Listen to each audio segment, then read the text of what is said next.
We all have those someday dreams, but have you ever had a dream come true? Maybe that dream was everything you imagined and more, and maybe it wasn't quite as fabulous as you had hoped. That is what we are talking about today, my friends, on The Solo Grind. Welcome to The Solo Grind, your chance to have a cup of coffee with me as we talk about all the things around building your business solo. We talk mindset, strategy, burnout breakthroughs, and dreams coming true, even when they don't turn out like we thought. So snuggle up with your pups and a cup of your favorite morning beverage, and let's chat. When I was a kid, our family vacations were always centered around visiting family. My parents traveled around quite a bit before settling down in Texas, which put us days away from my aunts, uncles, and cousins.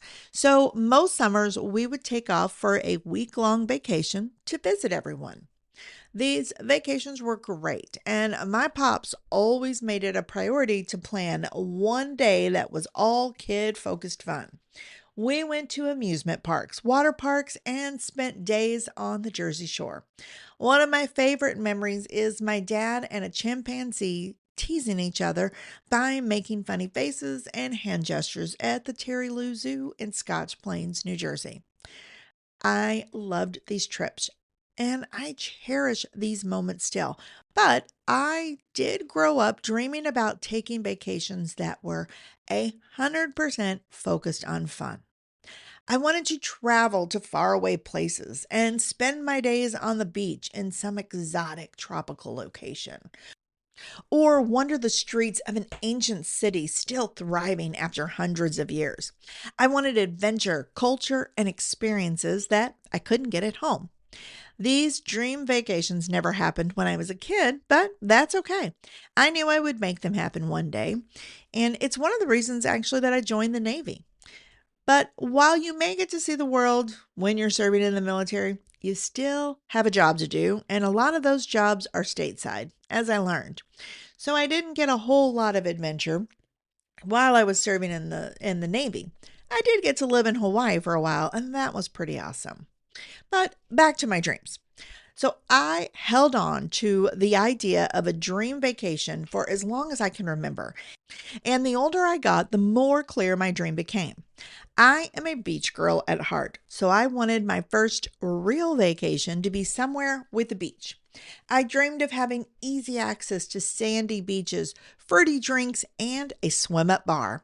I also wanted to see animals living in the wild that I couldn't see at home, like monkeys or sloths. But I didn't just want to lay around on the beach all day. I also wanted to see a city with culture and history. That was another thing my pops always scheduled on our vacations was one day to tour historical landmarks, and we saw a lot of cool stuff. So I wanted that in my dream vacation as well. I also wanted to go to a city that had great local cuisine, art, and museums. I wanted to learn about the history and the people who built the place that I was visiting. Safe to say, I had a really vivid idea of what my dream vacation would entail. And 8 years ago, my dream came true.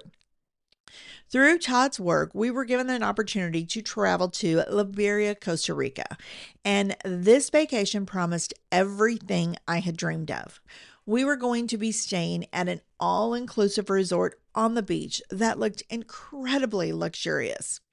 And close to those beaches was this little wooded area where we could take leisurely walks in the cool shade of the trees.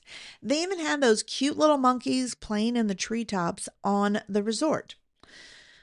On site at the resort, there were multiple crystal clear pools where you could play games or just lounge in the sun or the shade and relax. And yes, they had a swim up bar. That wasn't all, though. Liberia has art and museums, and it looks like a really lovely place to visit. And then outside of the city, there are a lot of adventures to experience. So before we went, this being our first real vacation, Todd and I wanted to do something that would be really fun and memorable. And so we were looking through all of the excursions that our travel agent had recommended. I think we looked at them 100 times before we finally decided on this one adventure that had just about everything that I was looking for. So, on this adventure, the day began with zip lining, or for the less adventurous, like myself, a walking bridge through the treetops with the monkeys and the sloths. From there, they took us to a mountain spring water slide, then followed that up with a horseback ride in the mountains and a visit to a coffee farm. We wrapped up the day with a Costa Rican styled lunch. Now, that was almost everything on my list. It didn't include a trip into the city, but we were there for, I think, 4 or 5 days, so we could always do that on another day. Everything about this trip was turning out to be literally straight out of my dreams. And honestly, when we arrived in Costa Rica, I knew right then my dream had come true. I immediately fell in love with the country and its people. I have traveled quite a bit since this trip, and few places have ever made me feel as welcomed as Costa Rica. Everyone was really kind and welcoming from the moment we stepped off the plane until we boarded our plane to go home. The hotel staff was top notch, 5 stars. I'd give them 10 stars. And our guides on our adventure day were really intelligent and easy to talk to.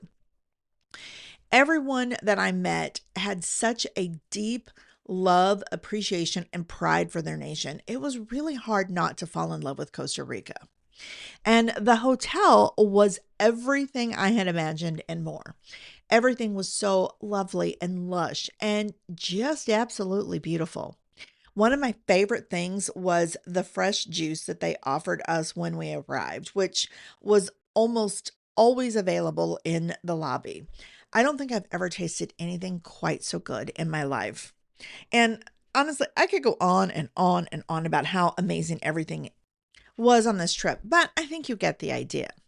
And as wonderful as everything was, there still was a little whisper in the back of my mind saying, not everything is quite as you imagined.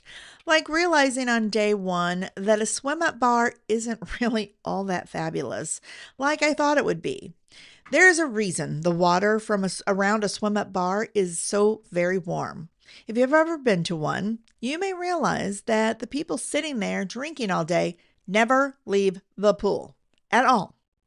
No one can drink that much liquid of any kind without needing a potty break. So, needless to say, I learned to avoid the swim up bar real fast. And those cute little monkeys that I couldn't wait to watch, I discovered they kind of creep me out. And yes, this is my own personal opinion, so if you love the little guys, please love them. Just don't sit next to me with the little creatures around your neck. And the biggest awareness of all that my dream trip wasn't all that I thought it would be was when I realized I am not really all that adventurous. Sadly, I discovered that a little too late, and it comes with quite the story. And this brings us to Adventure Day because it's a story that is just worth sharing. The day started out actually pretty good. I am not personally into ziplining, so the walking bridge in the treetops, that was my jam, and it was so beautiful up there. I got to see a mama sloth with her baby, which was so incredible, and those creepy little monkeys weren't all that interested in me and kept their distance. So I was pretty grateful for that. Next on the list of adventures for the day was the water slide, and this is where our adventure took a really unexpected turn. So, first, I want to just say a word of warning here. When your guide calls a mountain spring water slide refreshing, then hands you a helmet and a leather diaper to wear, you might want to rethink your choices. I definitely started to question things at this moment, but I decided to power through and ignore that little voice in my head that was screaming, "Turn around, run down this mountain trail as fast as you can." Did I mention we were with about 30 of Todd's colleagues and their wives? Maybe not 30, but it was a large group. And this was my first time getting to meet and spend time with a lot of them. So I wanted to make a really good impression, and running down a mountainside crying didn't seem like the kind of impression I wanted to make. Instead, I put on my bravest face that I could muster, and I stepped into that leather diaper and pulled the helmet on and began anxiously waiting for my turn. We're not talking about that fun kind of anxious waiting where you're so excited for an adventure to begin that you can taste it. Oh no. We're talking about the what are you thinking? Are you crazy? Kind of anxious waiting.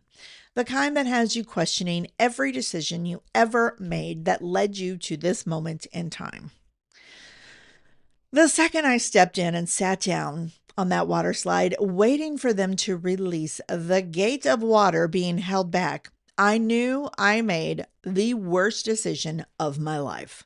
Before I could jump out and say, just kidding, they opened the gate and a rush of freezing cold water hit me in the back, propelling me down the mountain. I soon began to gain speed, and in my head, I kept hearing the voice of our water slide guy saying, if you don't keep your arms and ankles crossed, it could be bad. So while water was splashing up in my face, I was focusing all of my energy on doing what he said to avoid the bad until the strap on my helmet loosened and my helmet popped off. Don't worry, it didn't go far. The chin strap kept it attached to me so it could bounce from one side of the water slide to the other using my head as a springboard. In all of the bouncing, I forgot about keeping my arms and ankles crossed, and before I knew it, my left leg was up by my ears, trying to help my helmet make this hellish experience even more memorable. Now, you may be thinking, that's the worst of it. But oh no, it got even worse. I swear I almost went over the edge at least 3 times before being plunged into another refreshing pool of water where you surface gasping for breath and looking for the pearly gates because you can't believe you survived. This terrifying 425 meters of hell on earth felt like a lifetime, but it actually took about a minute. And it took me at least 3 times longer than that to catch my breath and stand up so that I could get out of that freezing pool, retreat to the locker room, and collapse. All while praying no one saw the terror on my face. So finally, on shaky legs, I managed to climb out of that pool and I made my way to the dressing room where I did collapse on the nearest bench to give my heart a moment to stop trying to pound its way out of my chest. After what felt like another eternity, I finally thought I would be able to stand up and get dressed and go on to the next part of our adventure, which could definitely not be as bad as this was, except that my legs were still really, really shaky. Especially my left leg, which had grown a golf ball sized blue knot just above my ankle. My dream vacation had officially and almost quite literally gone off the rails, or should I say the water slide. And our afternoon of horseback riding, coffee farm tour, and lunch was turned into a trip to the clinical hospital San Rafael Archangel. The funny thing about dreams is that sometimes they aren't as fabulous as we thought they would be when we actually get to live them. As we drove down the mountainside toward the hospital, I began thinking about this, and I finally had to admit that while our trip had been truly great in a lot of ways, there were definitely things that did not fit what I really wanted in a dream vacation. The big one was I came to the realization that the idea that I love adventure was somebody else's dream entirely. I mean, seriously, my idea of being outdoorsy is cocktails on the patio. So what was I thinking? Later that afternoon, while lounging by the pool with my foot propped up on ice, I decided to redefine my dream vacation. It did still include tropical locations and beautiful beaches, but swim at bars were crossed off my list entirely. And my idea of adventure was redirected to trying the local beer. I would like to pause for just a moment and give a whole lot of love out to Costa Rica and all of the people that I met there. As I said before, everyone we met was really incredible, and they took such good care of me at that hospital. It never even occurred to me to feel concerned about being in a hospital in a foreign country. And it didn't hurt that my doctor was pretty good looking and had that fabulous Spanish accent, so it definitely was a bright spot in the day. So, despite my misadventures, this still tops the list of my all time favorite vacations. Not just because Costa Rica is so incredible, but because it is where I remembered it is okay, even necessary, to redefine our dreams sometimes. We don't always know something isn't the right fit for us until we try it out and see what we think. In business, I used to dream of being a traveling speaker and trainer until I realized that while I love traveling, I prefer infrequent short trips, and home is my favorite place to be. I also dreamed of becoming a life coach and then realized that that didn't fit right either, nor did being a nutritionalist. I loved being a hypnotherapist. I actually specialized in regressions, which is so fascinating to me. But that specialty really should be conducted through in person sessions only, not a virtual session. And location matters a lot in this profession. There just isn't a lot of demand for hypnotherapists who do age regressions in small town South Dakota. And I actually never dreamed of becoming a brand strategist or web designer, but here I am living the dream. Dreams sometimes take time to unfold, and it's the unfolding and discovery that is part of what makes them worth it.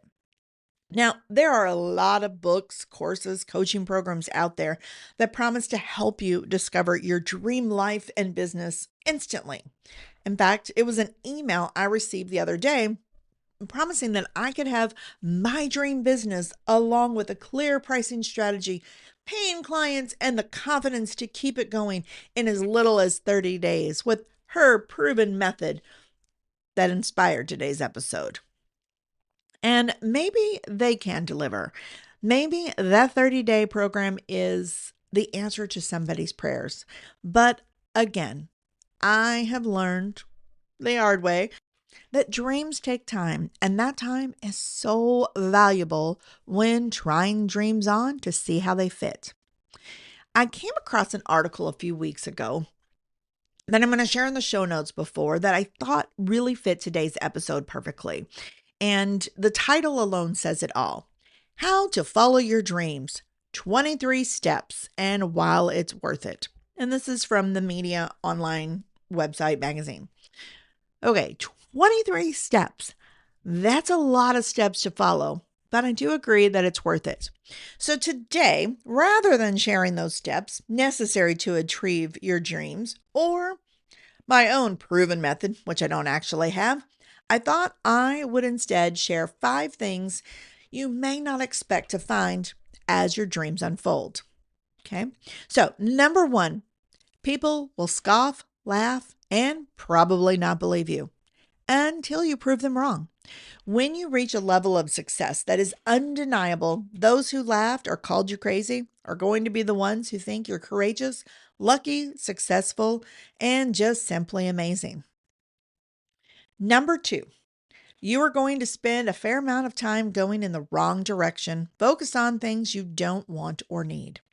That is how we gain clarity on what we do want and need. Sometimes we need to try something on to fully know if it's for us or if there's something better out there for you.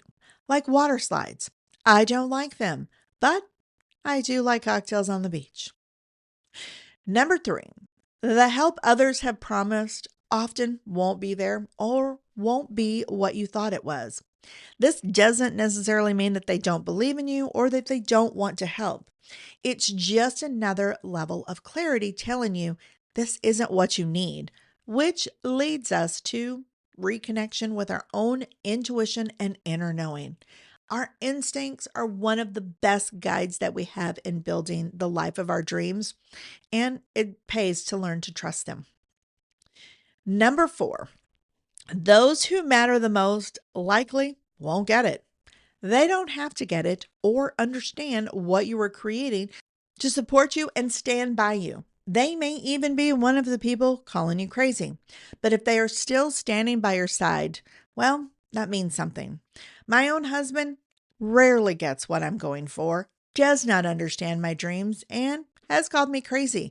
But he is always there by my side, believing in me, and that matters. So don't compromise your dreams because someone doesn't get it. Appreciate that they're still standing by your side and prove them wrong. And then number 5, it can be a lonely road pursuing your dreams. As Irma Bombeck said, dreams have only one owner at a time. That's why dreamers are lonely. In my experience, when you are chasing a dream that is just that good, you won't mind the loneliness nearly as much as you fear because you know what is waiting on the other side. So there you have it, my friends. Dreams are messy, unpredictable, and sometimes they involve a helmet, leather diaper, and a terrifying water slide that sends you to a hospital in Costa Rica. But that is part of what makes them worth chasing. You don't know what you really want until you try it on and see how it fits. Thanks for tuning in to The Solo Grind. If this episode reminded you that it's okay to redefine your dreams as you go, please rate, review, and subscribe. It helps other solo business owners find these conversations and maybe gives them permission to pivot when their dreams don't quite fit like they thought they would. If you want to connect with me or need help figuring out what your business dream actually looks like, not what someone else says it should be, you can find me at caffeinecreative.io. Until next time, may your coffee be tasty, your dreams unfold, but maybe skip the mountain water slides.